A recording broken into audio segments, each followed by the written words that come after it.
বন্ধুদের ছেলেটি এক জম্বি মেয়েকে ভালোবাসতো, যে তার কামড় থেকে বাঁচতে দাঁতে এক প্লাস্টিক লাগিয়ে দেয়। আর এরপর থেকে দুজনে একসাথে থাকতে শুরু করে। কিন্তু জম্বি মেয়েটা থেকে সবসময় খেতে চেত, যার জন্য সে তাকে বারবার কামড়ানোর চেষ্টা করত।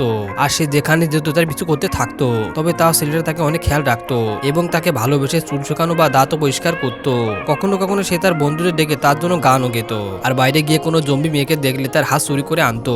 মেয়েটার ভিতরে এখন কোনো মানুষের ফিলিং ছিল না, কিন্তু তার হার খুব পছন্দ ছিল। ছেলেটা চেয়েছিল তারা একসঙ্গে থাকবে, যার জন্য সে সিদ্ধান্ত নেয় তাকে বিয়ে করার। বিয়েতে কিছু মেহমানদের জন্য ছেলেটা কিছু জম্বিদের একসঙ্গে বেঁধে দেয়, যার পর মেয়েটার জন্য একটি বিয়ের সুন্দর পোশাক পরানো হয়। যে সময় মানুষ এবং জম্বি উভয় তার সৌন্দর্য দেখে অবাক হয়ে গিয়েছিল। ছেলেটা তাকে আংটি পরে আর মেয়েটা ফুলদানি আকারে ছুটে দেয়, যেটা জম্বিরা ধরতে যায়। এখন যে একজন আরেকজনকে চুমু খেতে যাবে, মেয়েটা তার ঠোঁটকে কামড়ে দেয়, যাতে জম্বিরাও সেদিকে আসে। কিন্তু তারা জলদি পালিয়ে সেখান থেকে বেঁচে আসে।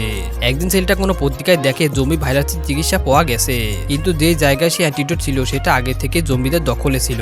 কিন্তু তাও ছেলেটি মেয়েকে বাঁচানোর জন্য পিছুপা হয় না। সেই রাস্তায় থাকা অনেক জম্বিদের মেরে ফেলে এবং শেষমেশ সেই অ্যান্টিডোটকে পেতে সক্ষম হয়। কিন্তু যেই সে মেয়েটাকে ইনজেকশন দেবে, সেখানে জম্বি চলে আসে, যাতে সে ঘাবড়ে এক ভ্যানে ঢুকে পড়লে ইনজেকশন বাইরে পড়ে যায়। ছেলেটা যখন হাত বাড়িয়ে সেটা নেওয়ার চেষ্টা করে, তো ভ্যানের নিচে থাকা জম্বিটা তাকে কামড়ে ফেলে। আর সে এখন জম্বি হয়ে গিয়েছিল। ছেলেটা বুঝতে পারে না ইনজেকশন এখন সে কাকে দেবে।